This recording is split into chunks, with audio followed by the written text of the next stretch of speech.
42-ാമത്തെ സങ്കീർത്തനം വായിച്ച കർത്താവിലായിരിക്കാം. 42-ാമത്തെ സങ്കീർത്തനം.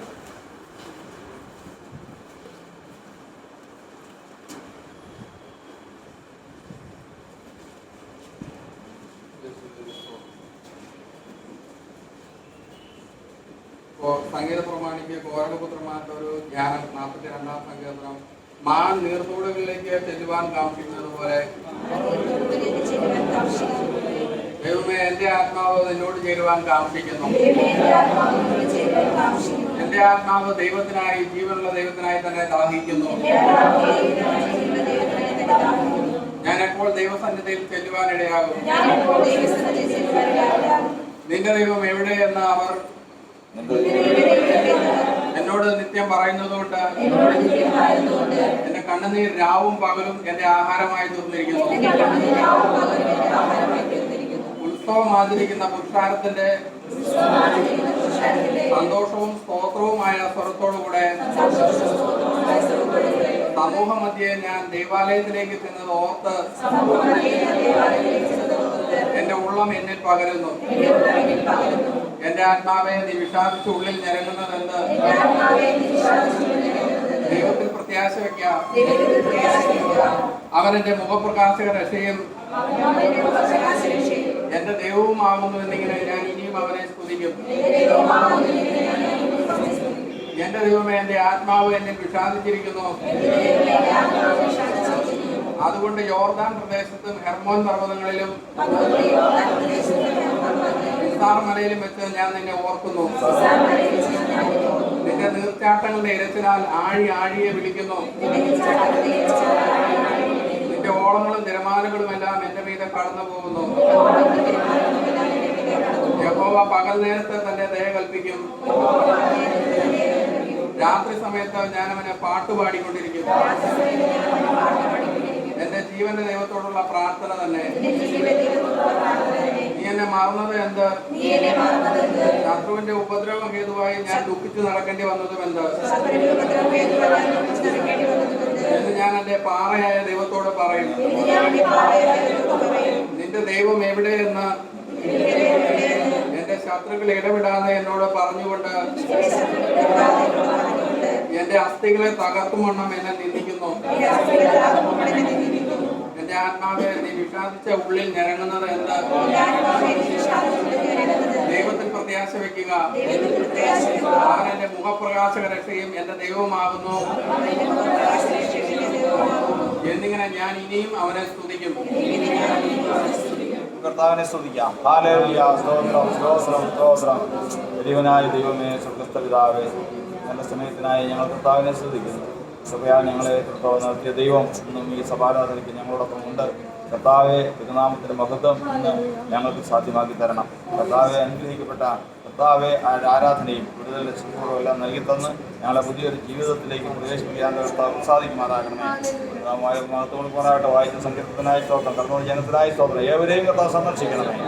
ഞങ്ങൾ പ്രാണമുക്തിക്ക് വേണ്ടി നൽകി വാഴ്ച നൽകി തരണം. യേശുവിന്റെ നാമത്തിൽ തന്നെ നമുക്കിരിക്കാം. തുല്യമേ ജീവിതം തുല്യമേ ജീവിതം പൂവെന്ന പോലെ പോക്കുന്ന ദൂരമേ പൂവെന്ന പോലെ വാഴ്ത്തുക നീ മനമേ വരനെ വാഴ്ത്തുക നീ മനമേ വാഴ്ത്തുക നീ മനമേ വരനെ വാഴ്ത്തുക നീ മനമേ. കർത്താവിൻ്റെ പരിശുദ്ധ നാമത്തിന് മഹത്വം ഉണ്ടാകുമാറാകട്ടെ. ഇന്ന് ആരാധനയ്ക്കായി കടന്നു വന്നിരിക്കുന്ന എല്ലാവർക്കും ക്രിസ്തുയേശുവിന്റെ ധന്യമായ നാമത്തിൽ സ്നേഹവന്ദനത്തെ അറിയിക്കുകയാണ്. കഴിഞ്ഞ ഒരാഴ്ചക്കാലവും കൂടി നമ്മെ വിട്ട് കടന്നുപോയി പുതിയ ഒരു ദിവസത്തിലേക്കും ആഴ്ചയിലേക്കും കർത്താവ് നമ്മെ കൊണ്ടുവന്നിരിക്കുന്നു. ലോകത്തിൻ്റെതായ പ്രവർത്തനങ്ങളും അനുഭവങ്ങളും അത് ഇടതടവില്ലാതെ നടക്കുകയാണ്. ദൈവം തന്നെ പ്രവൃത്തി ഒരു വശത്തുകൂടി തികച്ചുകൊണ്ടിരിക്കുകയാണ്. നമ്മൾ ദൈവത്തിൻ്റെ വചനത്തിൽ നിന്ന് പഠിക്കുന്നത് പ്രകാരം ഏറ്റവും പ്രധാനമായ കാലഘട്ടമാണ്. പണ്ടുള്ളത് പറഞ്ഞ് പേടിപ്പിക്കുന്നത് പോലെ ലോകം അവസാനിക്കാൻ പോകുന്ന പറഞ്ഞ് പേടിപ്പിക്കുന്നതല്ല. പിന്നെയോ ഇവിടെ ക്രിസ്തുവിൻ്റെ മണവാട്ടിയുടെ എണ്ണം തികയാൻ പോവുകയാണ്. കാര്യങ്ങളൊക്കെയും വേറെ തരത്തിലേക്ക് തിരിച്ചു വരും. നമ്മൾ വചനത്തിൽ നിന്ന് പഠിക്കുന്ന പോലെ കർത്താവിൻ്റെ രാജ്യം ഇവിടെ സ്ഥാപിക്കുന്നതിന് മുമ്പ് അന്ത്യകാലമായി കഴിഞ്ഞാൽ ഇവിടെ സംഭവിക്കേണ്ട ചില കാര്യങ്ങളുണ്ട് സ്പഷ്ടമായിട്ട്. അത് കഴിഞ്ഞാൽ മറഞ്ഞിരിക്കുന്ന കാര്യങ്ങൾ തുറന്നു വരും. ഏതൊക്കെയാണ് മറഞ്ഞിരിക്കുന്ന കാര്യങ്ങൾ? നമ്മൾ യെരൂശലേം ദേവാലയത്തിൻ്റെ ചരിത്രം എന്താണ് അവിടെ, എങ്ങനെയാണ് ഇതൊന്നും നമ്മൾ വ്യക്തമായിട്ട് അറിയുന്നില്ല. അതുപോലെ പെട്ടകം എവിടെയെന്ന് നമ്മൾ അറിയുന്നില്ല. അവിടെ നടക്കുന്ന ചരിത്ര സംഭവങ്ങളെക്കുറിച്ച് അറിയുന്നില്ല. സ്പഷ്ടമായിട്ട് സോദോം ഗൊമോറ വചനം പറയുന്നത് എന്താ? നമ്മുടെ ദൃഷ്ടിക്ക് ദൃഷ്ടാന്തമായിട്ട് കിടക്കുന്നതാണ്. അതിനകത്ത് നമ്മൾ നോക്കിക്കഴിഞ്ഞാൽ ആ കടലിലേക്ക്, അതായത് ആ ഉപ്പുകടലിലേക്ക് നോക്കിയാൽ സോദോം ഗൊമോറ ഇന്ന് ഏതാ? എന്താ? ചാവുകടലാണ്. ആ ചാവുകടലിൽ ഉള്ള ശേഖരിച്ചു കഴിഞ്ഞാൽ അതിലെ പട്ടണത്തിൻ്റെ അവശിഷ്ടങ്ങളെല്ലാം അവിടെ ഉണ്ടാകണം. ഭാഗികമായിട്ട് മാത്രമേ ഇപ്പോൾ അത് അറിയാൻ സാധിക്കുന്നുള്ളൂ. അവിടെ കിടക്കുന്ന 2 പേര് ലോകത്തിൻ്റെ മരുമക്കളാണ്. അവരുടെ ശരീരവും അവിടെയുണ്ട്. അപ്പം ഇങ്ങനെ ഇതൊക്കെയും സത്യമാണ്. കർത്താവ് പറഞ്ഞിട്ടുള്ളതൊക്കെയും ഈ ലോകത്തിൻ്റെതായ അനുഭവങ്ങളും സത്യമാണെന്ന് എല്ലാവർക്കും വെളിപ്പെടുന്ന ഒരു സമയമുണ്ട്. അതായത് കർത്താവ് വരുമ്പോഴാണ്? അല്ല, അതിനേക്കാളൊക്കെ മുമ്പേ അത് വെളിപ്പെടും. അത് വെളിപ്പെട്ട് കഴിയുന്നതിന് മുമ്പ് പുസ്തകം മടക്കും. ഏത് പുസ്തകം മടക്കും? വംശങ്ങൾ എഴുതുന്ന പുസ്തകം മടക്കും. എന്ന് പറഞ്ഞാൽ ഏത് വംശത്തെ? ദൈവസഭ ഇവിടെ കൂട്ടിക്കൊണ്ടിരിക്കുന്ന ആ സംഭവം തീരും. പിന്നെ തുടർന്നും രക്ഷയുണ്ട്. പക്ഷേ ഈ കൂട്ടത്തിലേക്കില്ല. പിന്നെ ഒരാളെ പോലും ആ മണവാട്ടി എന്നുള്ള പദവിയിലേക്ക് ആരെയും എടുക്കുന്നതല്ല. അതിൻ്റെ കാരണം എന്താ? നോഹയുടെ പെട്ടകം അത് വെളിപ്പെടും. കരിങ്കടൽ, അതായത് ചാവുകടൽ, അവിടുത്തെ വെളിപ്പെടും. യെരൂശലേമിൽ നടന്നിരിക്കുന്ന സകല സംഭവങ്ങളും വെളിപ്പെട്ട് കഴിഞ്ഞാൽ പിന്നെ ഉള്ളവരെ സഭയിലേക്ക് എടുക്കില്ല. അതിന് കാരണം എന്താ? കാഴ്ചയാലല്ല, വിശ്വാസത്താലുള്ളവരെ മാത്രമേ എവിടെ എടുക്കുള്ളൂ? സഭയിലെടുക്കൂ. കാഴ്ച വരും, ഇതെല്ലാം സ്പഷ്ടമാകാൻ പോവാ. സ്പഷ്ടമാകുമ്പോഴേക്കും കൂട്ടമായിട്ട് ക്രിസ്തീയതയേ ഉള്ളൂ, വേറെ ഒന്നുമില്ല എന്ന് അനേകർ ഏറ്റുപറഞ്ഞുകൊണ്ട് ഇതിലേക്ക് വരും. പക്ഷെ ഒരാളെയും എടുക്കും. അവരാരും നശിച്ചു പോകാതെ ഒരു പക്ഷെ കാക്കും. പക്ഷെ ഈ പദവിയിലേക്ക് എടുക്കില്ല. ഏത് പദവിയിലേക്ക്? മണവാട്ടി എന്നുള്ള പദവിയിലേക്ക് എടുക്കണമെങ്കിൽ അവൻ്റെ ഏറ്റവും അടിസ്ഥാനമായ യോഗ്യതയാണ് അവൻ്റെ ഉള്ളം വചനത്തിൻ്റെ കേൾവിയിൽ ഉണർന്നിരിക്കണം. അത്ഭുതങ്ങളുടെ അടയാളങ്ങളല്ല, പിന്നെ വചനത്തിൻ്റെ കേൾവിയിൽ അവൻ്റെ പ്രാണൻ ഉണർന്നിരിക്കണം. അവരെ അല്ലാതെ പുസ്തകത്തിൽ ആ കൂട്ടത്തിലേക്ക് എടുക്കില്ല. ഞാനത് പറഞ്ഞതിൻ്റെ സാരം, നമ്മൾക്ക് അന്ത്യകാലത്ത് കർത്താവിൻ്റെ രാജ്യം സ്ഥാപിക്കുന്നതിന് മുമ്പ് ചില സംഭവങ്ങൾ നമ്മൾ യെരൂശലേമിനോടനുബന്ധിച്ച് നമ്മൾ പഠിക്കുന്നു. ഇനി നടക്കുന്ന 2 യുദ്ധങ്ങൾ ഏതൊക്കെയാണ്? ഇനി നടക്കേണ്ടിയ 2 യുദ്ധങ്ങൾ അതെന്താണെന്നറിയാമോ? കർത്താവ് രാജ്യം ഭരിച്ചു കഴിഞ്ഞിട്ട് 1000 വർഷം കഴിഞ്ഞ് അവസാനിക്കുന്നതാണ്. പിന്നെ യുദ്ധമൊന്നുമില്ല. അതുപോലെ ആ ടൈമിൽ അതല്ല. അതിന് മുമ്പ് നമുക്ക് ഉണ്ടാകുന്നതാണ് യഹോശാഫാത്ത് യുദ്ധവും അതുപോലെ തന്നെ ഹർമഗദോൻ യുദ്ധവും. യഹോശാഫാത്ത് യുദ്ധത്തിനുള്ള ഒരുക്കങ്ങളെല്ലാം ലോകത്തിൻ്റെ വാർത്ത വായിക്കുന്നവർക്ക് കാണാൻ കഴിയും. അപ്പോൾ അവിടെ എല്ലാം ഒരുങ്ങി ഒഴിക്കാം. സംഗതി ആ പറഞ്ഞതുപോലെ തന്നെ യെഹെസ്കേൽ പ്രവചനം 37-38 അധ്യായത്തിൽ പറഞ്ഞിരിക്കുന്നത് പോലെ തന്നെ അവിടെ ഒരുങ്ങിക്കൊണ്ടിരിക്കുക. അതെല്ലാം കാണുമ്പോൾ നമ്മൾ ഓർക്കണം. നമ്മൾ വിചാരിക്കുന്നത് എന്തെന്നറിയോ? നമ്മൾ പഠിച്ചിട്ടുണ്ട്. വംശാവലി എഴുതുമ്പോൾ എങ്ങനെ എഴുതുന്നു? വംശാവലി പല തരമുണ്ട്. ഏറ്റവും കൂടിയ വംശാവലി ഏതാ? അബ്രഹാമിൻ്റെ പുത്രനായ ദാവീദിൻ്റെ പുത്രനായ യേശു ക്രിസ്തുവിൻ്റെ വംശാവലി. കർത്താവ് നാമം വെളിപ്പെടുത്തിയവരാരാ? കർത്താവിൻ്റെ നാമം ഒരാൾക്ക് വെളിപ്പെടുത്തി കൊടുത്താൽ അവൻ കർത്താവിൻ്റെ ആരാ? സഹോദരനാണ്.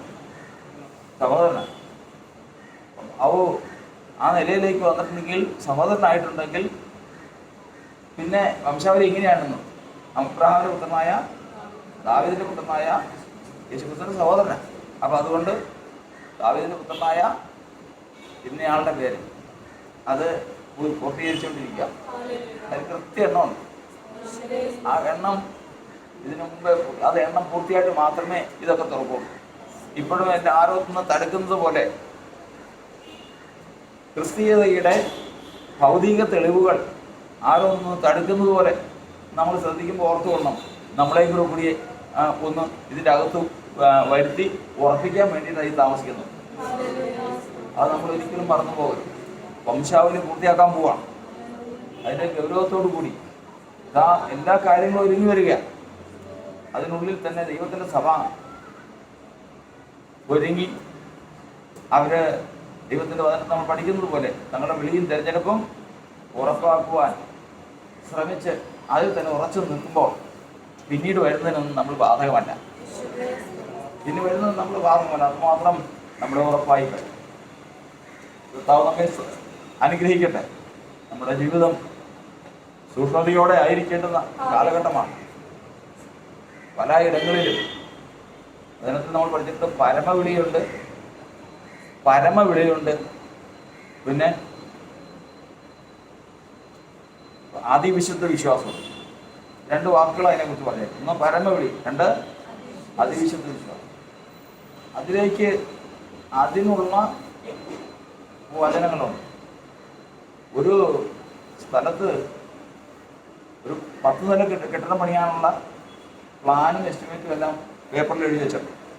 അതുപോലെ തന്നെ 5 നിലയുടെ പണിയാൻ വെച്ചിട്ടുണ്ട്, അതുപോലെ 1 നിലയുടെ പണിയാൻ വെച്ചിട്ടുണ്ട്. ഇതെല്ലാം പേപ്പറിലുണ്ട്. എന്ന് പറഞ്ഞ പോലെ ഈ സത്യവേദപുസ്തകത്തിൽ ദൈവം നമുക്ക് വെളിപ്പെടുത്തി തന്നതിൽ ഈ അതിവിശുദ്ധ വിശ്വാസത്തിലുള്ളവരുണ്ട്, അതിൽ കുറഞ്ഞവരുണ്ട്, അങ്ങനെ പലതരത്തിലുണ്ട്. എന്നാൽ ഈ അതിവിശുദ്ധ വിശ്വാസത്തിന് മനുഷ്യർ ഒരുങ്ങുവാൻ ദൈവത്തിൻ്റെ ആത്മാവ് തൻ്റെ വചനത്തെ വെളിപ്പെടുത്തുമ്പോൾ നമുക്കത് മനസ്സിലാകണം. ഒന്നാമത് മനസ്സിലാകണം. എന്താ വചനം പറയുന്നത്? ഞങ്ങൾ പ്രസംഗിക്കുന്നത് നിങ്ങൾക്ക് മനസ്സിലാകുന്നുണ്ടെങ്കിൽ ഞങ്ങൾ ദൈവത്തിനുള്ളവരാ, നിങ്ങളും അതിനുള്ളവരാണെന്ന് നിങ്ങൾക്ക് ഉറപ്പിക്കാം. ഏറ്റവും ആദ്യം ഒന്നാമത്തെ എന്ത് ചെയ്യണം? മനസ്സിലാകണം. ഈ കാര്യം മനസ്സിലാകണം. എത്ര പറഞ്ഞാലും മനസ്സിലാകുകയില്ല. അതിലേക്ക് ശ്രദ്ധ വയ്ക്കാൻ തോന്നുകയില്ല. അത് ശത്രുവിൻ്റെ പ്രവൃത്തിയാണെന്ന് കണ്ട് നമ്മളിവിടെ സ്ഥിരവാസികളല്ല. പല ചിന്തകളാലും നമ്മെ കുഴക്കി പലതിലേക്ക് കൊണ്ടുപോവുകയാണ്. ഒരു ഏറ്റവും വലിയൊരു മുൻബലം നമ്മെ നോക്കിയിരിക്കുന്നുണ്ട് എന്ന് നമുക്ക് വെളിപ്പെട്ട് ആ വചനത്തെ നമ്മൾ ശ്രദ്ധ വയ്ക്കുന്നുണ്ടെങ്കിൽ നിശ്ചയമായിട്ടും നമുക്കൊരു വെളിവരമില്ലാതിരിക്കുകയില്ല. കർത്താവിന്റെ ആത്മാവ് നമ്മെ സഹായിക്കുമാറാകട്ടെ. ആ വിധത്തിൽ ദൈവത്തിന് ജനം ഉണരണം. ഓരോ സ്ഥലങ്ങളിലെല്ലാം ചെല്ലുമ്പോൾ അനേക ആളുകൾ ഉണ്ടെങ്കിലും അതിലേക്കൊന്നും വചനത്തിൽ ശ്രദ്ധ വയ്ക്കാനോ അതിലേക്ക് ഹൃദയം സമർപ്പിക്കാനോ അനേകർക്ക് സാധിക്കാതിരിക്കുന്ന കാലമാണ്. അതുകൊണ്ട് നമ്മൾ അതിന് ഏറ്റവും ശ്രദ്ധ കൊടുക്കേണ്ടത് ആവശ്യമാണ്. നമ്മളൊന്ന് വായിച്ച സങ്കീർത്തനം 42-ാം സങ്കീർത്തനം. 42-ാം സങ്കീർത്തനം അറിയാൻ പാടില്ലാത്തല്ല. ഒന്നാമത്തെ വാക്യം എല്ലാവർക്കും അറിയാം. എന്താ? മാൻ നേർത്തുടലിലേക്ക് ചെല്ലുവാൻ കാക്ഷിക്കുന്നത് പോലെ ദൈവത്തിന്റെ ആത്മാവ് എന്നോട് ചെയ്യുവാൻ കാക്ഷിച്ചു. മാൻ നേർത്തുടലിലേക്ക് ചെല്ലുവാൻ കാക്ഷിക്കുന്നു. മാൻ നേർത്തുടലിലേക്ക് ചെല്ലുവാൻ കാക്ഷിക്കുന്നത് എന്തിനു വേണ്ടിയിട്ടാണ്? വെള്ളം കുടിക്കാൻ വേണ്ടിയിട്ടാണ് ചെല്ലുന്നത്. അപ്പോ ദൈവത്തിന്റെ അടുക്കൽ വരുമ്പോ മനുഷ്യന് വിശപ്പുണ്ട്, ദാഹമുണ്ട്. മനുഷ്യന് വിശപ്പുണ്ട്, ദാഹമുണ്ട്, മുഷിവുണ്ട്. ഇത് മൂന്നും മാറി കിട്ടണം. ഏതൊക്കെ മാറി കിട്ടണം? വിശപ്പ്, ദാഹം, മുഷിവ് എന്ന് പറഞ്ഞു കഴിഞ്ഞാൽ അഴുക്ക് പിടിച്ചിരിക്കുന്നത്. താൻ്റെ അടുക്കൽ വരുന്നത് എങ്ങനെയാണ് വചനം പറയുന്നത്? വചനം കേട്ടവരുടെ മേൽ പരിശുദ്ധാത്മാവ് വന്നു. അതിന് വേണ്ടിയിട്ടാണ്, ഇതിന് വേണ്ടിയിട്ട് കഴുകാൻ, അവൻ്റെ ഹൃദയത്തെ ശുദ്ധീകരിക്കാൻ വേണ്ടിയിട്ടാണ്. 15-8 നമ്മൾ വായിക്കുമ്പോൾ അങ്ങനെയാണ്. അറിയാലോ, അതെങ്കിലും സമയം എടുത്താൽ സമയം പോകും. രണ്ടാമതാണ് പദം പറയുന്നത്, വിശപ്പ് മാറാൻ എന്ത് ചെയ്യും? എൻ്റെ അടുക്കൽ വരുന്നവനെ ഒരു നാളും വിശക്കുകയില്ല. പിന്നെ ദാഹം മാറാനോ?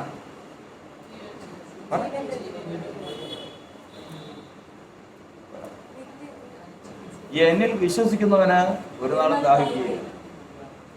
അപ്പോൾ വിശപ്പ് മാറണമെങ്കിൽ അവൻ്റെ അടുക്കൽ വരണം, ദാഹം മാറണമെങ്കിൽ അപ്പോൾ ഈ 3 കാര്യങ്ങളും സാധിച്ചു. വചനം കേട്ട് ആത്മാവിനെ പ്രാപിച്ച് കർത്താവിൻ്റെ അടുക്കൽ വന്ന് വിശപ്പ് മാറി, വിശ്വസിച്ച് ദാഹം മാറി. എപ്പോഴും പ്രാണൻ ആഗ്രഹിക്കുന്ന ഒരു കാര്യമാണ് വിശപ്പിന് പിന്നെയും പിടിച്ചു നിൽക്കാം. കുളിച്ചില്ലെങ്കിലും എങ്ങനെയും കുറച്ച് ദിവസം അത് ജീവിച്ചു പോകാം. വിശപ്പും തൽക്കാലം കഴിച്ചില്ലെങ്കിൽ ചില ദിവസങ്ങളിൽ നിന്ന് പോകാം. പക്ഷെ അതിലും പ്രശ്നമായതാണ് ദാഹിക്കുമ്പോൾ അത് കുടിച്ചില്ലെങ്കിൽ അത് പ്രശ്നമാണ്. പിന്നെ അധികം മുമ്പോട്ട് പോകാൻ പറ്റില്ല. അവിടെയാണ് കർത്താവിന്റെ വചനം പറയുന്നത്, ഒരു മനുഷ്യന്റെ ജീവിതത്തിൽ ദൈവത്തെ അനുഭവിക്കുന്ന വിധമാണ് കർത്താവിന്റെ വചനത്തിൽ നാം കാണുന്നത്. വിശ്വസിക്കുമ്പോൾ അവന്റെ ദാഹം മാറും. എന്നിങ്ങനെയാണ് നമ്മൾ പഠിക്കുന്നത്, നിങ്ങളെല്ലാവരും ഏക ശരീരമാകുമാറ് ഒരേ ആത്മാവിനാൽ സ്നാനമേറ്റു ഒരാത്മാവിനെ പാനം ചെയ്തു. നമ്മൾ എന്തൊക്കെ ചെയ്തവരാ? ആത്മാവിനാൽ സ്നാനമേറ്റവരാണ്. ആത്മാവിനെ സ്നാനമേറ്റപ്പോഴാ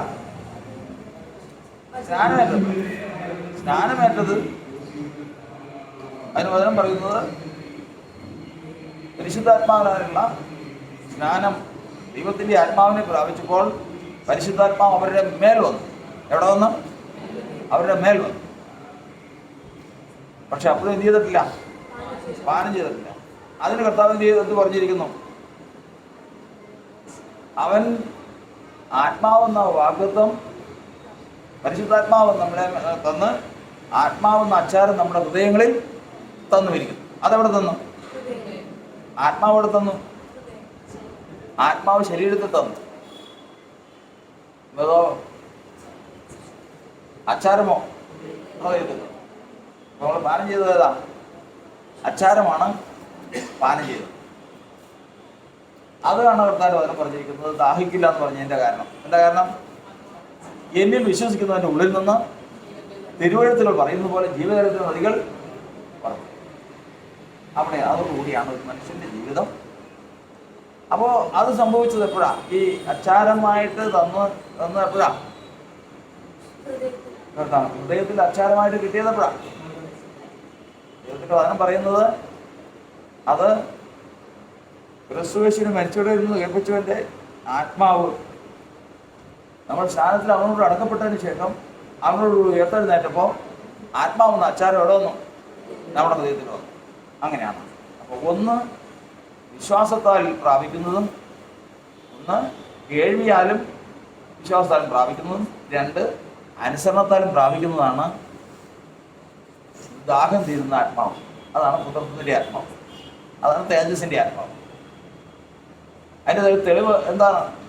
എന്നിൽ വിശ്വസിക്കുന്നതിൻ്റെ ഉള്ളിൽ നിന്ന് തിരുവഴുത്തിൽ പറയുന്നത് പോലെ ജീവജലത്തിന് നദികൾ ഉത്ഭവിക്കും. ഈ ആത്മാവ് എന്തിനെ കുറിച്ച് പറഞ്ഞ കർത്താവ്? തുറന്ന് വായിക്കാം. ഇത് യേശു തന്നിൽ വിശ്വസിക്കാനിരിക്കുന്നവർക്ക് ലഭിക്കാനിരിക്കുന്ന ആത്മാവിനെ കുറിച്ച് എത്ര പറഞ്ഞു? ക്രിസ്തുയേശു വിശ്വസിക്കുന്നവർക്ക് ഒരു ആത്മാവ് ലഭിക്കേണ്ട അതിനെക്കുറിച്ച്. അതാണ് ഇത് ഗ്ലോറിയുടെ ആത്മാവ്. അതാണ് നമ്മുടെ. അപ്പോൾ മാൻ നീർത്തോടുകളിൽ ചെല്ലുവാൻ കാക്ഷിക്കുന്നത് പോലെ എൻ്റെ ആത്മാവ് കാക്ഷിക്കും എന്ന് പറഞ്ഞു കഴിയുമ്പോൾ ചെന്ന് വചനം കേട്ട് കർത്താവേ എനിക്കിന്ന് ആത്മാവിനാൽ നിറഞ്ഞു പോകണം എന്നതാണോ ഉദ്ദേശിച്ചത്? അങ്ങനെ ആഗ്രഹിച്ചു കഴിഞ്ഞാൽ അവന് കിട്ടുന്ന ആത്മാവ് എന്തിനുള്ളതാണ്? അവനെ കഴുകാനുള്ളതാണ്, അവനെ ശുദ്ധീകരിക്കാനുള്ളതാണ്. എന്നാൽ പാനം ചെയ്യണമെങ്കിൽ എന്ത് വേണം? പാനം ചെയ്യണമെങ്കിൽ കർത്താവ് എനിക്ക് വെളിപ്പെടുത്തിയിട്ടുള്ള ദൈവത്തിൻ്റെ വചനം അനുസരിക്കുമ്പോഴാണ് എൻ്റെ ഉള്ളിലേക്ക് കർത്താവ് തൻ്റെ ജീവജലത്തിന് അത് പകരുന്നത്. അതിനു വേണ്ടിയിട്ടാണ് എൻ്റെ ആത്മാവെന്ന് കാക്ഷിക്കുന്നത്. ഒരു മനുഷ്യൻ്റെ പ്രാണന്റെ കാംക്ഷ അതാണ്, ആത്മാവിൻ്റെ കാംക്ഷ അതാണ്. നമ്മൾ ആത്മാവിനെ പ്രാപിച്ചു, നമ്മൾ അന്യഭാഷ പറഞ്ഞു, കൃപാവരങ്ങൾ ചെയ്യുന്നു, ധാരാളം കാര്യങ്ങളെല്ലാം ചെയ്യുന്നു. പക്ഷെ അപ്പോഴും ആത്മാവ് ചെയ്തുകൊണ്ടിരിക്കുക, ആത്മാവ് ഇങ്ങനെ വിഷാദിച്ചിരിക്കുക. കാരണം ഇത്ര എല്ലാം കഴിഞ്ഞിട്ടും എവിടെ വന്നിട്ടില്ല. ആ അകത്തേക്ക് പ്രാണന് ആത്മാവിന് കിട്ടിയിട്ടില്ല. അതിന് ഒറ്റ വരേ ഉള്ളൂ, അനുസരണം, അല്ലാതെ വേറെ വഴിയില്ല. അതുകൊണ്ടാണ് ബുദ്ധിയുള്ള കന്യകമാരെ കുറിച്ച് നമ്മൾ, ബുദ്ധിയില്ലാത്ത കന്യകമാരെ കുറിച്ചും ബുദ്ധിയുള്ള കന്യകമാരെ കുറിച്ച് നമ്മൾ പഠിക്കുന്നത്. ബുദ്ധിയില്ലാത്ത കന്യകമാർ എന്തെടുത്തില്ല? എണ്ണ എടുത്തില്ല. അതിന് പഠിപ്പിക്കുന്നത് എന്താ? നിങ്ങൾ കേട്ടിട്ടുണ്ടല്ലോ, അതെങ്ങനെയാണ് എണ്ണ കിട്ടണം? ആരാധിച്ച് പ്രാർത്ഥിച്ച് ആത്മാവിൽ ഇങ്ങനെ നിറഞ്ഞിരിക്കണം. കത്തൊന്നുമില്ല. സംഗതി ശരിയാ, മണവാളന്റെ സ്വരത്തിന്മേൽ കത്തണത് അതൊന്നും കത്തില്ല. ശരീരത്തിലുണ്ടാവും, അതൊക്കെ ശരിയാ. മണവാളന്റെ സ്വരം വരുമ്പോൾ ഉണർന്ന് ദീപം തെളിയിച്ച് കർത്താവിന്റെ സന്നിധിയിൽ ഒരുങ്ങി നിൽക്കണമെങ്കിൽ അനുസരിക്കുമ്പോൾ കിട്ടുന്ന ആത്മാവാണ്. അതാണ് ബുദ്ധിയില്ലാതെ. അതുകൊണ്ടാണ് വചനം നമ്മെക്കുറിച്ച് പറഞ്ഞിരിക്കുന്നത്. ബുദ്ധി, ഒരു മനുഷ്യന് ഏത് തരത്തിലുള്ള ബുദ്ധി വേണം? വചനപ്രകാരമുള്ള ബുദ്ധി വേണം. കർത്താവിന്റെ സ്വന്തം ഇവിടെ നിന്ന് കർത്താവിന്റെ വചനത്തിൽ നമ്മൾ പഠിക്കുന്നത്, മനുഷ്യൻ, സങ്കീർത്തനക്കാരൻ പറയുകയാണ്, എൻ്റെ ആത്മാവ് മാൻ നീർത്തോടുകൾക്ക് ചെല്ലുവാൻ കാംക്ഷിക്കുന്നത് പോലെ എൻ്റെ ആത്മാവ് നിന്നോട് ചേരുവാൻ കാംക്ഷിക്കും. ഇതിലൊന്നാമത്തെ നമ്മൾ മനസ്സിലാക്കിയിരിക്കേണ്ടത്, രക്ഷിക്കപ്പെട്ട ഒരു മനുഷ്യന്, കർത്താവിൻ്റെ അടുക്കിലേക്ക് വന്ന ഒരു മനുഷ്യന് കർത്താവ് കൂട്ടായിട്ട് ഒരു വിശ്വസ്ത മിത്രത്തെ, വിശ്വസ്തനായ ഒരു കൂട്ടുകാരനെ കൊടുക്കുന്നത് പോലെയാണ് എൻ്റെ ആത്മാവിനെ ജീവിപ്പിച്ചു കൊടുക്കുന്നത്. ഞാൻ രക്ഷിക്കപ്പെട്ടപ്പോൾ, ഞാൻ കർത്താവിൻ്റെ നാമത്തിൽ രക്ഷിക്കപ്പെട്ട സമയം മുതൽ എൻ്റെ കൂടെ എന്നെ പോലെയുള്ള ഒരാളെ വിശ്വസ്തനായിട്ട് തരുക. ആ വിശ്വസ്തനോട് ഞാൻ പോകുന്ന വഴിക്ക് എൻ്റെ കാര്യം സാധ്യമാകുമോ എന്ന് ചോദിച്ചു കഴിഞ്ഞാൽ എനിക്കറിയാൻ പാടില്ല. പക്ഷെ ആർക്കറിയാം? എന്നോട് കൂടെ ഉള്ളവനറിയാം. കാരണം അവനും ദൈവമായിട്ട് ബന്ധമുള്ള, ആരുമായിട്ട്? ദൈവമായിട്ട് ബന്ധമുള്ള.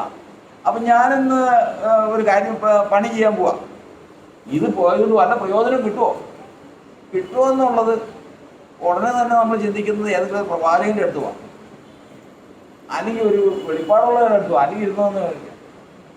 ഒന്നും ചെയ്യണ്ട. രക്ഷിക്കപ്പെട്ടവനാണെങ്കിൽ അവൻ ചെയ്യുന്ന പ്രവൃത്തി സാധിക്കുമെന്ന് ആരോട് ചോദിച്ചാൽ മതി? ഒന്ന് പറ, ഈ കൂടെ ഉള്ളതെന്ന് ചോദിച്ചാൽ ഞാനീ പോകുന്ന പണി സാധിക്കുമോ എന്ന് ചോദിച്ചു കഴിഞ്ഞാൽ ഇപ്പൊ പറയും. പക്ഷെ ആ ബന്ധം മനുഷ്യനില്ല. ഞാനീ പോകുന്ന വഴി അപകടമുണ്ടോ? ഞാൻ പോകുന്ന വഴിക്ക് അപകടം ഉണ്ടെങ്കിൽ ഞാൻ എവിടെ നോക്കിയാൽ മതി? പറ. ഈ കൂട്ടുകാരനെ നോക്കിയാൽ മതി. കൂട്ടുകാരൻ്റെ മുഖത്തേക്ക് നോക്കി എങ്ങനെ ഇരിക്കും? അതൊക്കെ പറ. പതിനാതാ അതിൻ്റെ 142 സങ്കീർത്തനത്തിൻ്റെ 2-ാം വാക്യം.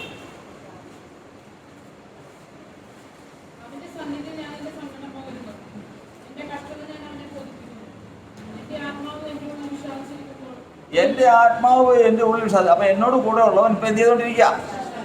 ഞാനൊരു സ്ഥലത്തേക്ക് പോകാൻ പോവാ. ഞാൻ ഇവിടെ നിന്ന് ഒന്ന് എറണാകുളം വരെ പോകാൻ പോവാ. എറണാകുളം വരെ പോകുമ്പോൾ അവിടെ നെയിൽവേസിന്റെ അപ്പുറത്ത് വെച്ച് എനിക്കൊരു കണി വെച്ചിട്ടുണ്ട്, ശത്രു.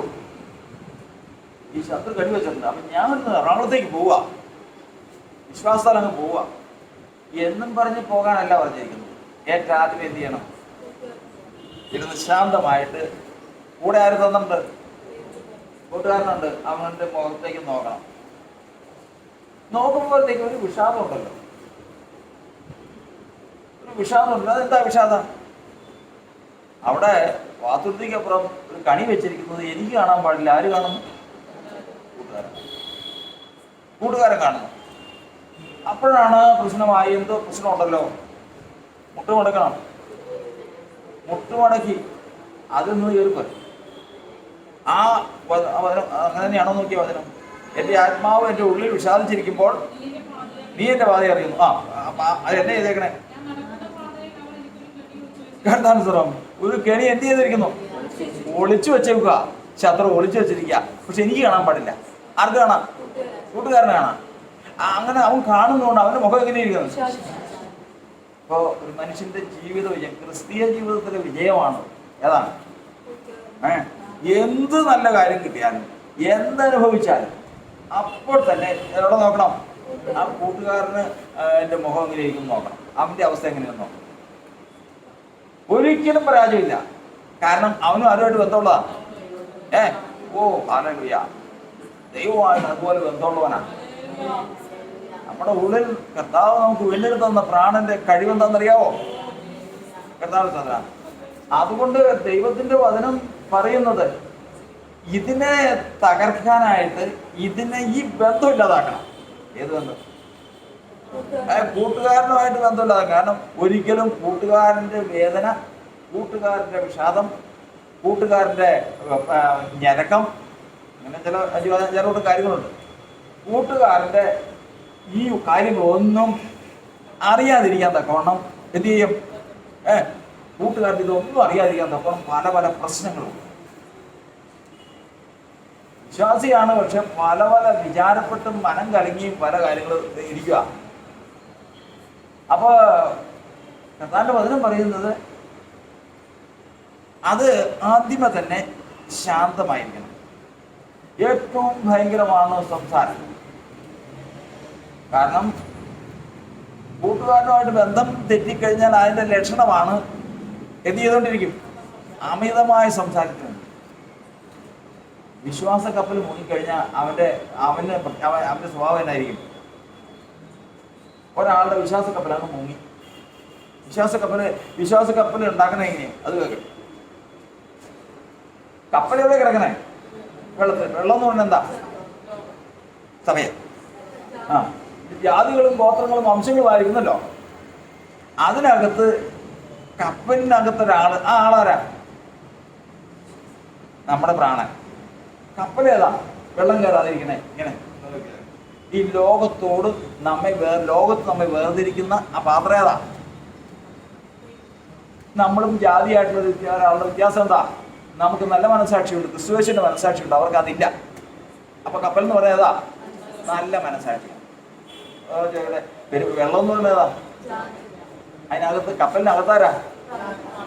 കപ്പലേതാ? മറന്നുപോര്. നാമോ ക്രിസ്തുവേശന്റെ മനസ്സുള്ളവരാവും. ഇങ്ങനെ മുമ്പോട്ട് പോകുമ്പോ ഇവര് അവരുടെ ജീവിതത്തിൽ ഒരു പരീക്ഷയുടെ സമയം വന്നു. പരീക്ഷയുടെ സമയം വന്നപ്പോഴേക്കും നീ അത് ചെയ്യരുത്. അപ്പം മറുവശത്ത് ജഡം പറഞ്ഞ് കുഴപ്പമൊന്നുമില്ല, അങ്ങ് ചെയ്യാം. അവസാനം ദാവീദ് ചെയ്തതുപോലെ മനസാക്ഷി പറഞ്ഞത് വിട്ടതിന് ശേഷം ജഡം പറഞ്ഞു അവൻ അനുസരിച്ചു. അതോടുകൂടി മനസാക്ഷി തള്ളിയതോടുകൂടി എന്ത് മുങ്ങി? വിശ്വാസ കപ്പൽ മുങ്ങി. വിശ്വാസ കപ്പൽ മുങ്ങിക്കഴിഞ്ഞാൽ അവന്റെ ലക്ഷണം എന്നാ? ഒരാളുടെ വിശ്വാസ കപ്പൽ, ഇപ്പൊ പാവന്റെ വിശ്വാസ കപ്പൽ മുങ്ങിയെന്നിരിക്കണം. മുങ്ങിക്കഴിഞ്ഞു കഴിഞ്ഞാൽ ഈ പാവനൊരു പ്രത്യേക സ്വഭാവം വരും. ഏത് സ്വഭാവമാണ്? ഒരു 10 പ്രാവശ്യം കൂടെ പറഞ്ഞത് അവർ ദൂഷണം പറയാതിരിക്കാൻ പഠിക്കേണ്ടതിന് അവരെ സാധാരണ ഏൽപ്പിച്ചിരിക്കുന്നു. പിന്നെ അവന്റെ വാ അടങ്ങിയിരിക്കില്ല. എന്ത് ചെയ്തിരിക്കും? ദൂഷണം പറയും. വെറുതെ സംസാരിക്കേണ്ടി. എല്ലാവർക്കും കുറ്റ. നേരിട്ട് കർത്താവിന് പറയില്ല. ബാക്കിയുള്ള എല്ലാവരും കുറ്റം പറയും, കർത്താവിനെ മാത്രം പറയില്ല. എങ്ങനെ പറയും? ഞാൻ വിശ്വാസത്തിൽ വന്നിട്ട് ഇത്രയും കാലമായി ഞാൻ ആർക്കും ദോഷം ചെയ്തിട്ടില്ല. എന്തോരം കഷ്ടത ഞാൻ അനുഭവിച്ചു. എൻ്റെ ജീവിതം മുഴുവൻ ഇതാ വിധി. എനിക്ക് ഒരു നീതി എനിക്ക് ഇവിടുന്ന് കിട്ടിയിട്ടില്ല. ഒരു മനുഷ്യനോട് എല്ലാവരും എന്നോട് ചെയ്തിട്ടുള്ളത് എനിക്കറിയാം. ഈ പറഞ്ഞതനുസരിച്ച് ഇപ്പൊ ആരാ തെറ്റുകാരൻ? കർത്താവ് തെറ്റുകാരനാ. നേരിട്ട് പറയില്ലെന്ന് മാത്രമേ ഉള്ളൂ. നേരിട്ട് പറയില്ല എന്നുള്ളൂ, വ്യംഗ്യമായിട്ട് അത് പറയും. അപ്പൊ ഇത് മുങ്ങിക്കഴിഞ്ഞാൽ ഇതിന്റെ ലക്ഷണം എന്താ? ദൂഷണം പറയും. ഈ ദൂഷണം പറയുമ്പോൾ അതായതെന്ന് വെച്ച് കഴിഞ്ഞാൽ പിന്നെ ഈ ആളുമായിട്ടുള്ള ബന്ധം വിട്ടു. ഏതൊക്കെയാണ്? എന്നെയും എൻ്റെ കൂട്ടുകാരനെയും തമ്മിൽ കൂട്ടി ബന്ധിപ്പിക്കുന്ന ഘടകമാണ് ഏതാ? മറന്നുപോയി. നല്ല മനസ്സാക്ഷി. നല്ല മനസ്സാക്ഷിയാണ് എന്നെയും എൻ്റെ കൂട്ടുകാരനെയും തമ്മിൽ. അപ്പൊ ഞാൻ എൻ്റെ കൂട്ടുകാരനോട് ബന്ധപ്പെടുന്നതില്ല. നല്ല മനസ്സാക്ഷിയാണ്. കൂട്ടുകാരൻ ആരുമായിട്ട് ബന്ധം? സ്വർഗമായിട്ട് ബന്ധം. ഇത് ഭദ്രമാക്കാൻ എപ്പോഴും ശ്രമിക്കണം. ഒരു കുഴപ്പമില്ല. അപ്പൊ അതുകൊണ്ട് ഇത് വരാതിരിക്കാനായിട്ട് കൊണ്ടുവരുന്നതാണ് അമിതമായ സംസാരം. സംസാരം എന്ന് പറഞ്ഞു കഴിഞ്ഞാൽ ചിലർ പുറമേ സംസാരിക്കില്ല, ചിലർ പുറമേ സംസാരിക്കില്ല, പക്ഷെ അകത്തോ യോബിന്റെ പുസ്തകത്തിൽ പറഞ്ഞ പോലെ ഞാൻ അടച്ചു വെച്ച ബാക്കി പറ ഞാൻ അടച്ചു വെച്ച വീഞ്ഞിന്റെ ധൃതി പോലെയാവുന്നു. കുപ്പിയിൽ അടച്ചു വെച്ച് കണ്ടിട്ടുണ്ടാവും വീഞ്ഞിരിക്കണം. ഇതെങ്ങനെ കുറെ നേരം ഉണ്ടായിരുന്നു വെച്ചാൽ അതിനത് മിണ്ടുമായിരുന്നു. ഒരു 5-6 മണിക്കൂർ ഉണ്ടായിരുന്നു, അടപ്പങ്ങ് തട്ടിപ്പോയി. കുപ്പിക്കകത്തുള്ളത് മുഴുവൻ, ഒരു തുള്ളിയില്ലാത്തതും പുറത്തു. ഇതുപോലെ തൻ്റെ ഹൃദയത്തിലുള്ളത് മുഴുവൻ പുറത്തേക്കും. അപ്പൊ അതിപ്പോ തുടക്കം കുറേശ്ശെ പിടിച്ചു വിടുക. അപ്പോൾ ഇത് ഇങ്ങനെ സംസാരം പുറമേ ഉള്ളത് മാത്രമല്ല, പിന്നെ എഴുതിയാ അകമേ ഉള്ളത് റീസണിങ് എന്ന് പറയും. അതായത് വിചാരങ്ങൾ തമ്മിൽ കുറ്റം ചൂട്ടി ഇങ്ങനെ നമ്മളെ ചിന്തിപ്പിച്ച് ഇങ്ങനെ വിഷമിപ്പിക്കുക. ഇങ്ങനെ ചിന്തിക്കുമ്പോൾ വചനം പറയുന്നത് ഈ കൂട്ടുകാരനായിട്ടുള്ള ബന്ധം വിട്ടുപോയി. അതുകൊണ്ട് വചനവും പറയുകയാണ്, ഞാൻ ഉരിയാടാതെ ഊമനായി. ഏറ്റവും ആദ്യം എന്ത് ചെയ്തു? ഊമനായി. സംസാരിക്കണ്ട, സംസാരം നിർത്തി. ഏറ്റവും ആദ്യം ഒരു മനുഷ്യന് എന്തെങ്കിലും ഒരു നന്മ വരണമെങ്കിൽ അവന് ഒന്നാമത് ചെയ്യേണ്ടതാണ് ഏതാ? മിണ്ടാതിരിക്കും, ശാന്തമായിരിക്കും. അവന് ഒരു 10 മിനിറ്റ് നമുക്ക് ഉണ്ടായിരിക്കാമെന്ന് ചോദിച്ചു കഴിഞ്ഞാൽ അവനോട് വേറെ വല്ലതും പറയുകയാണെങ്കിൽ പറയും, ഇത് സാധിക്കില്ല. കാരണം നാവിനെ നിയന്ത്രിക്കുന്നത് മനുഷ്യനല്ല. ആരാ? പിന്നെ ആരാ? നാവ് കൊണ്ട് പാപം ചെയ്യാതിരിക്കാൻ വഴികൾ സൂക്ഷിക്കും. അപ്പോൾ വഴി തെറ്റിക്കഴിഞ്ഞാൽ പിന്നെ ഇത് പിടിച്ചാൽ കിട്ടൂല. വഴി തെറ്റിയവൻ, അപ്പോൾ നമ്മൾ വിചാരിക്കും നമ്മൾ വഴി തെറ്റി, എത്രയോ പേര് വഴി തെറ്റിയിട്ട് നല്ല ഒരു അക്ഷരം മിണ്ടാതെ നടക്കും. ഇതൊരു കള്ളന്മാര് എന്ത് ചെയ്താലും മിണ്ടാതെ നടക്കും. അതെന്താ? അവിടെയല്ല, അവൻ്റെ സംസാരം എവിടെയാ? ഉള്ളില. അറിയാൻ പറ്റില്ല. അകൃത്യം ചെയ്തോ, അകൃത്യം വായെ പഠിപ്പിക്കുക. അകൃത്യം ചെയ്തവനും വഴി തെറ്റിയവനും ഒരിക്കലും പിന്നെ അടങ്ങിയിരിക്കാൻ പറ്റില്ല. പുറമേ അവന് അടങ്ങിയിരുത്താം, പക്ഷെ ഉള്ളിൽ സംസാരിച്ചുകൊണ്ടിരിക്കും. അവിടെ വചനം പറയുന്നത് ഏറ്റവും ആദ്യം തന്നെ കർത്താവിന്റെ സഹായം വേണ്ട ഈ ഒരു കാര്യമാണ് ശാന്തമായി കിട്ടാതിരിക്കുക. രണ്ടാമത് ഇത് പിടിച്ചിട്ട് നിൽക്കാതെ വന്നു കഴിഞ്ഞപ്പോഴാണ് നന്മയെ ഗണ്യമാക്കാതെ മൗനമായി. എന്ത് ഗണ്യമാക്കാതെ? നന്മയെ ഗണ്യമാക്കാതെ. പല കാര്യങ്ങളും എനിക്കുള്ളത് ഞാൻ ചെയ്തിട്ടുള്ളത് മുതലായിട്ടുള്ള കാര്യങ്ങൾ ഇങ്ങനെ ഉള്ളിലിങ്ങനെ തിളയ്ക്കുക. നെബൂഖദ്നേസർ രാജാവ് പറഞ്ഞതുപോലെ ഇത് എൻ്റെ ധനമാഹാത്മ്യത്തിനായി ഞാൻ പണി കഴിപ്പിച്ച മഹദിയാം ബാബേലല്ലയോ? ഇങ്ങനെ വരുക. ആ വായിൽ നിന്ന് പറഞ്ഞു പോയി, പിടുത്തം കിട്ടൂല. ഇതിങ്ങനെ നിൽക്കുക. എന്നാൽ കർത്താവിന്റെ വചനം പറയുന്നത് നന്മയെ ഗണ്യമാക്കരുത്. എനിക്ക് എന്തെല്ലാം ഉണ്ടോ അതൊന്നും ഗണ്യമാക്കരുത്, ഒരു കാര്യത്തിലും ഗണ്യമാക്കരുത്. കാരണം നമുക്ക് പ്രശംസിപ്പാൻ വ്യവസ്ഥയില്ല. നമ്മൾ എന്തിനാ? ഞാൻ എൻ്റെ സഭയ്ക്ക് വേണ്ടിയിട്ട് എന്തെല്ലാം കാര്യങ്ങൾ ചെയ്തിട്ടുണ്ടെങ്കിലും, ഞാൻ സാധുക്കൾക്ക് വേണ്ടി എന്തെല്ലാം കാര്യങ്ങൾ ചെയ്തിട്ടുണ്ടെങ്കിലും സൂക്ഷിച്ച് നോക്കിക്കഴിഞ്ഞാൽ ചെയ്യേണ്ടതുപോലെ ഒന്നും ചെയ്യാൻ പറ്റാത്തവരാണ്. അത് ആദ്യം മനസ്സിലാക്കണം. പക്ഷേ നമുക്കൊരു മനസ്സിലൊരു പ്രാഗൽഭ്യം വരും. എന്തായിരുന്നാലും ഞാൻ ഇന്ന് ചെയ്യേണ്ടത് ഞാൻ ചെയ്തിട്ടുണ്ട്, ഞാൻ പറയേണ്ടത് ഞാൻ പറഞ്ഞിട്ടുണ്ട് മുതലായിട്ടുള്ള കാര്യങ്ങൾ വരുമ്പോൾ ഹൃദയത്തിൽ പ്രാഗൽഭ്യം കൊടുക്കും. പ്രാഗൽഭ്യം കൂടിക്കഴിഞ്ഞാൽ കൂട്ടുകാരനായിട്ടുള്ള ബന്ധം വിട്ടുപോകും. എപ്പോഴും വചനം പറയുന്നത് എപ്പോഴും ഭയത്തോടിരിക്കുന്ന മനുഷ്യൻ പറ എപ്പോഴും ഭയമാണ്. ഞാൻ ചെയ്തത് ശരിയായി, എൻ്റെ ദൈവത്തിൻ്റെ മുമ്പിലായി, ഞാൻ മനുഷ്യരുടെ മുമ്പിൽ ഞാൻ മിടുക്കനാണ്, അഗ്നിജ്വാലയ്ക്കത്തോളം കണ്ണുള്ളവൻ്റെ മുമ്പാകെ ഞാൻ ആരാ? ഇത് ഇങ്ങനെ ഭയത്തോടെ ഞാൻ ഉരിയാടാതെ ഊമനായിരുന്നു നന്മയെ എണ്ണിമാക്കാതെ ഇത്രയും സാധിച്ചെടുത്തു കഴിഞ്ഞപ്പോഴാണ് നോക്കിയത് ആരുടെ മുഖത്തേക്ക്? ഉറക്കെ പറ. കൂട്ടുകാരൻ്റെ മുഖത്തേക്ക് നോക്കിയത്. കൂട്ടുകാരൻ്റെ മുഖത്തേക്ക് നോക്കിയപ്പോൾ എന്താ? ഉറക്കെ പറ. അല്ല അതിപ്പോ അന്നേരം കണ്ടത് 39 സങ്കീർത്തനക്കാരൻ കൂട്ടുകാരൻ്റെ മുഖത്തേക്ക് നോക്കി കണ്ടതെന്താ? സങ്കടം പൊങ്ങി വന്നു. വിഷാദമല്ല, സങ്കടം. കൂട്ടുകാരൻ്റെ മുഖത്തെന്താ? സങ്കടം. എന്താ സങ്കടത്തിന്റെ കാര്യം? യുദ്ധം കഴിഞ്ഞ് വന്നു കഴിഞ്ഞപ്പോ ശമൂവേല് ചെല്ലുക. യുദ്ധം കഴിഞ്ഞ് അമാലേക്കരെ ജയിച്ച് ശൗല് വന്ന് വലിയ കൊടിയൊക്കെ കെട്ടി വലിയ ഘോഷയാത്രയായിട്ടാണ്. ശമൂവേല് എതിരേറ്റ് ചെന്ന് കഴിഞ്ഞപ്പോഴേക്കും ശൗൽ പറഞ്ഞു വന്ന ഒരു വാക്കാണ്. എന്താ? നീ യഹോവയാൽ അനുഗ്രഹിക്കപ്പെട്ടവൻ. ഞാൻ പോയി യുദ്ധം ചെയ്യിച്ച് അമാലേക്കരെ സംഭവിച്ചു വന്നു. സന്തോഷം കണ്ടു കഴിഞ്ഞപ്പോ ശമൂവേല് ചോദിച്ചു, ശരി, ഞാൻ ഈ കേൾക്കുന്ന കാളയുടെ മുക്കറയും ആടുകളുടെ നിലവിളിയൊക്കെ എവിടുന്ന? അത് ജനത്തെ നിർബന്ധിച്ചു കഴിഞ്ഞപ്പോൾ ദൈവത്തിന് യാഗം കഴിക്കാമെന്ന് പറഞ്ഞ് കുറേ എണ്ണത്തിന് വെച്ച് കഴിഞ്ഞപ്പോൾ ഞാനതിന് സമ്മതിക്കേണ്ടി വന്നു. നീ കർത്താവിൻ്റെ വചനം കേട്ടുകൊള്ളുക, നീ കർത്താവിൻ്റെ വചനം കേട്ടുകൊള്ളുക, നിന്റെ രാജ്യത്വം നിലനിൽക്കില്ല. അനുസരിക്കുന്നത് യാഗത്തെക്കാൾ ശ്രദ്ധിക്കുന്ന മുട്ടാടുകളുടെ മേധസ്സിനേക്കാൾ നല്ലതാണ്. ഇതൊക്കെ അറിയാവുന്ന ഒരാളോടൊപ്പമുണ്ടായിരുന്നു. ആരാ പറ? ഈ പറയുന്ന ശമൂവേൽ ഇപ്പോഴാ പറഞ്ഞേ, ഇത്രയും നേരം അറിയാവുന്ന ഒരാളോടൊപ്പമുണ്ടായിരുന്നു. ആരാ? അങ്ങോട്ട് നോക്കിയില്ല. ക്രിസ്തീയ ജീവിതത്തിന്റെ പരാജയമായി പറയണം.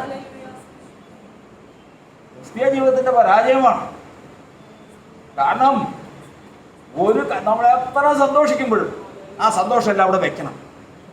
വെച്ചതിന് ശേഷം കൂട്ടുകാരൻ്റെ മുഖം നോക്കണം. എങ്ങനെ കൂട്ടുകാരൻ ഇരിക്കുന്നു നോക്കണം. വിഷാദിക്കുവാണോ, ഞരങ്ങുവാണോ, കാംക്ഷിക്കുവാണോ, എന്താണ്, ശങ്കിക്കുവാണോ, ഭയം, ഇങ്ങനെ ചില കാര്യങ്ങളുണ്ട്. ആ ഭയമുള്ള അതുമായിട്ട് നല്ല മനസ്സാക്ഷിയിൽ ബന്ധപ്പെട്ടിരിക്കുന്നവൻ ഒരു കാര്യം എടുക്കാനായിട്ട് നിൽക്കുമ്പോൾ, ഒരു അല്പം ഭക്ഷണം കഴിക്കാനായിട്ട് നിൽക്കുമ്പോൾ അപ്പോൾ അവൻ പറയും ഈ ബന്ധത്തിലിരുന്ന് കഴിഞ്ഞാൽ. അതുകൊണ്ടാണ് വചനം പറയുന്നത്, നിന്റെ വായ അനർത്ഥം തിരിച്ചറിയുകയില്ലയോ? എന്ത് തിരിച്ചറിയണം? ആര് തിരിച്ചറിയണം? ഇയ്യോബിന്റെ പുസ്തകത്തെ, ഇയ്യോബിന്റെ പുസ്തകം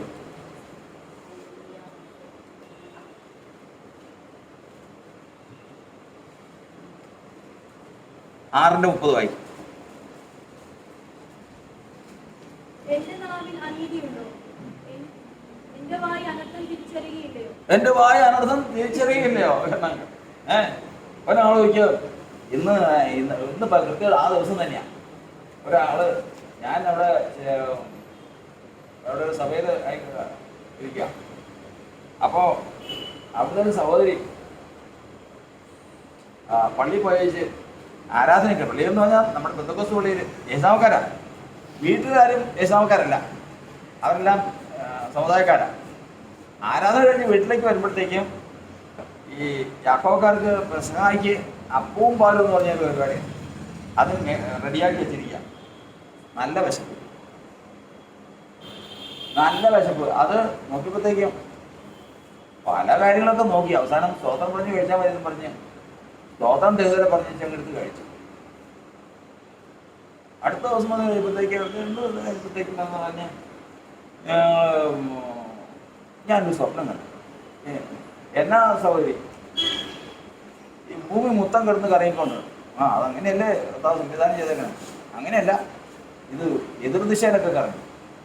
പിന്നെ ആകാശം മൊത്തം കിടന്ന് കറങ്ങണം, കൊടുങ്കാറ്റടിക്കണം. അപ്പം എന്നെ പറ്റിയെന്താ, ജീവിതത്തിൽ വല്ല പ്രശ്നങ്ങൾ വല്ലതും പറ്റിയായിരുന്നോ, അല്ല കഴിവുപോലും ചെയ്തായിരുന്നു? അങ്ങനെയൊന്നും നോക്കലില്ല. ഞാനിവിടെ പോയിട്ടാ കാലദാസനെ ഇപ്പൊ ഞാൻ തെറ്റുകാരൻ. അപ്പൊ അവസാനം പറഞ്ഞു ഞാൻ ഇങ്ങനെ ഒരു വിശന്ന് എന്ന് കഴിഞ്ഞപ്പോഴത്തേക്കും വേറെ ഒന്നും ഇല്ലായിരുന്നു. പിന്നെ സ്വതം പറഞ്ഞ് കഴിച്ചു. സ്വതം പറഞ്ഞ് കഴിക്കുന്നതിന് അതിന് വ്യവസ്ഥയുണ്ട്. പിന്നെ ആ ഭവനത്തിൽ നടന്നതെന്താണെന്നറിയോ? ഞാൻ അത് പറയാനല്ല പറഞ്ഞത്. ഇതെടുത്ത് വായിലേക്ക് വയ്ക്കുമ്പോൾ അനർത്ഥം തിരിച്ചറിയുന്ന ആര് തിരിച്ചറിയണമെന്നാ? വായ് തിരിച്ചറിയണം. അപ്പൊ എന്റെ വായ് എന്റെ കയ്യിലല്ല, പിന്നെ ആരുടെ ഇല്ല എന്ന് പറഞ്ഞു. പറ, വചനം അറിയാവുന്നവര് പറ. കൂട്ടുകാരൻ്റെ എന്റെ വായ്. ഞാനത് വായിൽ വെക്കുമ്പോൾ അരുതാത്തതാണ് വായിൽ വെക്കുന്നതെങ്കിൽ അപ്പോൾ കൂട്ടുകാരന് ആ വേദന എടുക്കും. കൂട്ടുകാരൻ വേദന എടുക്കും, സമ്മതിക്കില്ല.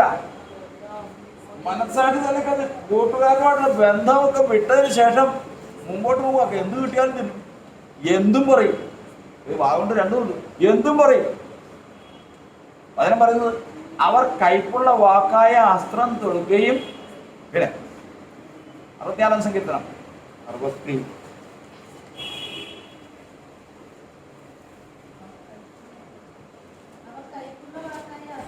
എത്ര ഒന്ന് പറഞ്ഞു റെഫറൻസ് ഏതാണ്?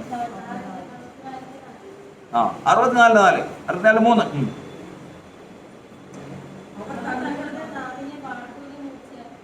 അവർ തങ്ങളുടെ നാവിനെ വാൾ പോലെ മൂർച്ചയാക്കുന്നു. നിഷ്കളങ്കനെ ഒളിച്ചിരുന്ന് ചെയ്യേണ്ടതിന് അവർ കൈപ്പുള്ള വാക്കായ അസ്ത്രം തൊടുക്കുകയും. എയ്യുമ്പോൾ എന്തുണ്ടാകണം? അയ്യോ, വേറൊരാൾക്കെതിരെ ഒരു ദോഷം വാഗൊണ്ട് ഹൃദയം കൊണ്ട് പലപ്പോഴും നിരൂപിച്ചു പോകും. ദുഷ്ടൻ, അവൻ അങ്ങനെയാണ് ഇങ്ങനെയാണ് ഇതെല്ലാം പറയും. പക്ഷെ അവനെക്കുറിച്ച് പറയാനായിട്ട് വാഗൊണ്ട് അങ്ങ് വിടുമ്പോൾ അവൻ സമ്മതിക്കില്ല. ആരും സമ്മതിക്കില്ല. ഒന്ന് പറഞ്ഞേ, യോ പ്രശ്നമാ. അപ്പൊ വായ എന്തറിയണം? പറഞ്ഞേ, വായ അനർത്ഥം തിരിച്ചറിയണം. മനുഷ്യ ജീവിതത്തിൽ അനർത്ഥം തിരിച്ചറിയുന്ന വായ എന്ന് പറഞ്ഞു. ഇതിനാൽ അപ്പോൾ പറയും, അപ്പോൾ കൂട്ടുകാരൻ പറയും, ദാ ഇന്ന് നീ സംസാരിക്കാൻ പോകുന്ന വാക്ക് നിമിത്തം നിനക്ക് ഭവിക്കാനുള്ള അനർത്ഥം ഇന്നതാണെന്ന് അപ്പോൾ പറയും. ശങ്ക. അപ്പൊ എന്തുണ്ടാകുന്നു? ശങ്ക. എങ്ങനെയായി? മാൻ നേത്തോളിൽ ചെല്ലുവാൻ എന്ത് ചെയ്യുന്നു? കാംക്ഷിക്കുന്നു. എന്റെ ആത്മാവിനെ നീ വിഷാദിച്ചുള്ളിൽ. അപ്പൊ കാംക്ഷയായി, ഞരക്കമായി. ഇവിടെ എന്തായി തീർന്നു? ശങ്കയായി. ഇനി അടുത്തത് 2 ശമൂവേലിന്റെ പുസ്തകം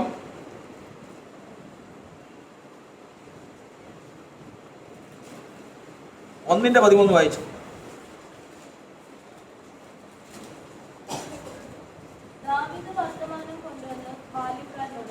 ദീർഘം പുള്ളിയൊക്കെ വായിക്കും. ദാവീദ് വർത്തമാനം കൊണ്ടുവന്ന അവിടെ കഴിഞ്ഞ ദിവസം ഒരാളോട് വായിക്കാൻ പറഞ്ഞു. അത് ചിന്തിക്കാം. വായിക്കാൻ പറഞ്ഞപ്പോഴത്തേക്കും വായിച്ചത് എഴുന്നേറ്റ് കിടക്കാം, എഴുന്നേറ്റ് എടുത്തോണ്ട് നടക്കാം. ശരി, ഇങ്ങനെ വാക്ക് കേട്ടിട്ടുണ്ട്. നിങ്ങൾ ആക്കി കേട്ടിട്ടോ? എഴുന്നേറ്റ് കിടക്കാൻ, എടുത്തോണ്ട് നടക്കാൻ. വാക്കിൽ തെറ്റില്ല, താനും വാക്കിൽ തെറ്റില്ല. എഴുന്നേറ്റ് കിടക്ക എടുത്തോണ്ട് നടക്കാനാ. അതായത് പറഞ്ഞത്.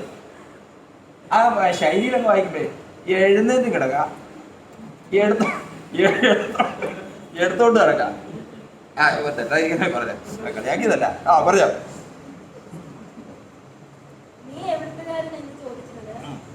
ഞാനൊരു അന്യജാതിക്കാരന്റെ മകൻ, ഒരു അമാലേക്യൻ എന്നാണ് ഉത്തരം പറഞ്ഞു. ഞാൻ അമാലേക്യൻ എന്ന് ഉത്തരം പറഞ്ഞു. ദാവീദ് അവനോട് യഹോവയുടെ അഭിഷിക്തനെ സംഹരിക്കേണ്ടതിന്. യഹോവയുടെ അഭിഷിക്തൻ, അതായത് ശൗല് അന്ന് അഭിഷിക്തനെ കൊന്നിച്ചു വരുവാ. ഈ കൊന്നിട്ട് വരുമ്പോ ദാവീദ് ചോദിക്കുക, നീ യഹോവയുടെ അഭിഷിക്തനെ കൊല്ലാനായിട്ട് കത്തി എടുത്ത് വീക്കിപ്പോ ഓങ്ങിപ്പോ നിനക്ക് ശരിക്കും നിനക്ക് എന്ത് തോന്നണ്ട? ശരിക്കും തോന്നുമായിരുന്നു. ആർക്കാ തോന്നേണ്ടത്? ശരിക്കും അവർ തമ്മിൽ ബന്ധമില്ല, എന്തിനാ ജാതികളെ കുറ്റം പറയണേ? ദൈവസഭയിലുണ്ടോ? ഈ നിൽക്കുന്ന ഞാനും ഒഴിഞ്ഞോണ്ടല്ല പറയുന്നത്. എത്ര ശ്രമിച്ചാൽ ഈ നിലയിലേക്ക് വരാൻ അതിയായി കാക്ഷിക്കുകയും അതിയായി പ്രയത്നിക്കുകയും ചെയ്യുന്ന ഒരു ആളാണ് ഞാൻ. എന്നെ കൊണ്ട് സാധിക്കുന്നില്ല. ഞാൻ പറഞ്ഞു വന്നത്, നമ്മൾ തിയറി പറയണമല്ലോ, കാര്യങ്ങൾ അറിയണമല്ലോ. എന്നാൽ ദൈവം കണ്ടിട്ടുള്ള ജനത്തിന് ആ ഒരു അവസ്ഥയിലേക്ക് കൊണ്ടുവരും. എങ്ങനെ കൊണ്ടുവരും? ആ കൂട്ടുകാരന് ഞരക്കമുണ്ടെങ്കിൽ അപ്പം അറിയും, ഭയമുണ്ടായാൽ അപ്പം അറിയും, മുഖം വിഷാദിച്ചാൽ അപ്പം അറിയും, സങ്കടപ്പെട്ടാൽ അപ്പം അറിയും. ഏത് തരത്തിലുള്ള അനുഭവം വന്നാലും അത് അപ്പോൾ അറിഞ്ഞ് തന്റെ വഴിയെ നേരെയാക്കി ദൈവത്തോട് ചേർന്ന് നടക്കുന്ന ഒരു അനുഭവം ദൈവത്തിന്റെ സഭയ്ക്ക് ഉണ്ടാകണം. അത് ദൈവത്തിന്റെ കരുണയാണ്. അത് പ്രാപിച്ചെടുക്കാനായി പറയുന്നത്. അവൻ പറയണ, നീ ആ ശൗലിന്റെ നേരെ യഹോവയുടെ അഭിഷിക്തന്റെ അത് കത്തി വാളുകൊണ്ട് വെട്ടാനായിട്ട് നിന്റെ കൈ ഓങ്ങിയപ്പോൾ നിനക്ക് സ്വാതന്ത്ര്യമായിട്ടും നിനക്ക് നല്ല മനസ്സാക്ഷി ഉണ്ടെങ്കിൽ നിനക്ക് എന്ത് തോന്നേണ്ടതാ? ഭയം തോന്നടാ. പക്ഷെ നിനക്ക് എന്ത് തോന്നിയില്ല? ഭയം തോന്നിയില്ല. ഭയം തോന്നിയില്ല. കർത്താവിന്റെ സഹോദരൻ എന്ത് സംഭവിച്ചു? അവനെ വെട്ടിക്കളയാനായിട്ട് ഒന്നിച്ചു പോലെ പുസ്തകം 1-ാം അധ്യായത്തിന്റെ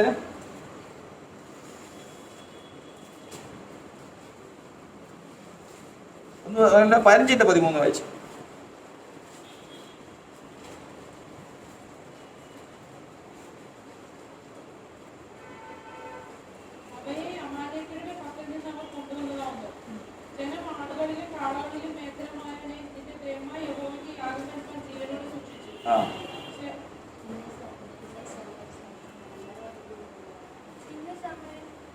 സൗലിന്റെ അടുത്തെത്തിയപ്പോൾ സൗൽ വന്നത്, യഹോവേ നീ അനുഗ്രഹിക്കപ്പെട്ടവൻ, ഞാൻ യഹോവയുടെ കൽപ്പന നിവർത്തിച്ചിരിക്കുന്നെന്ന് പറഞ്ഞു.